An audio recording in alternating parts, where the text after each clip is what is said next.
መሬት ባዳ ሆና በነዋሪዎቿ ላይ ፊቷን ብታዞር የጋሞ ምድር የሐዘን ደመና ጋረደው የተስፋ መቁረጥ ጥላ ሸፈነው።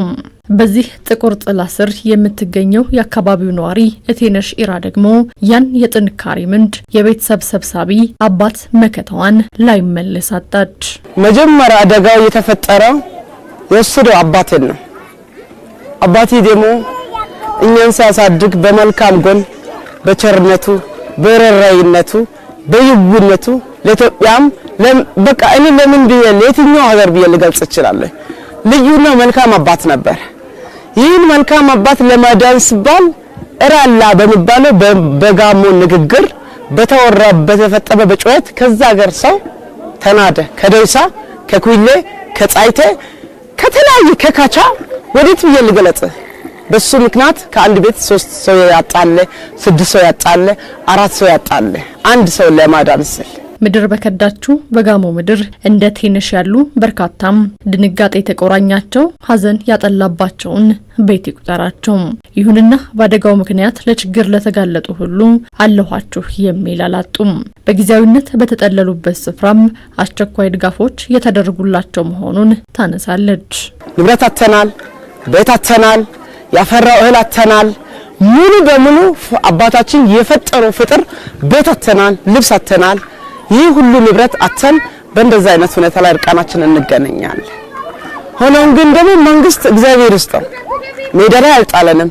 በማይመቸው መንገድ በገራገንዱ አይደለም ታክሲ አይደለም ሞተር ለመሻገር ለሰው ያስፈራልኛ ሀገር መሻገሪያ የሚያስፈራው መንገድ የተለያየ አይነት ቁስ አምጥቶ ይረዳል ነው። ያ የወዘናቸው ዋጋ ንብረታቸው አፈር የለበሰም እነዚያ የልባቸውን ሰው የተነጠቁ የአካባቢው ነዋሪዎች እየተደረገላቸው ካለው የቁስ ድጋፍ ባለፈም የሐዘን ጠባሳቸው ይሽር የተስፋ መቁረጥ ስሜታቸው ይድን ዘንድ እንዲሁም ጠንካራ ስነ ልቦናን ይገነቡ ዘንድ እየተደረገ ስለሚገኘው ድጋፍም እቴነሽ እንዲህ ታወሳናለች።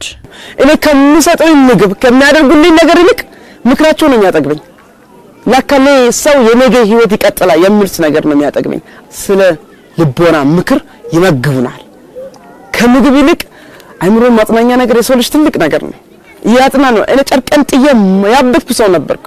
ከጎኔ ሆነ በጣም የመከሩኝ ያበረታታቱኝ ሃይዞሽ ያሉኝ ወደ ራሴ እንድመለስ አደረጉኝ። ዛሬ እየተደረገ ካለው ድጋፍ ባሻገር በጋሞ ምድር ላይ ያጠላው የሐዘን ደመና ይገፈፍ ዘንድ ዘላቂ መፍትሄዎች ይደረጉልን የቴነሽ ኢራ መልእክት ነው።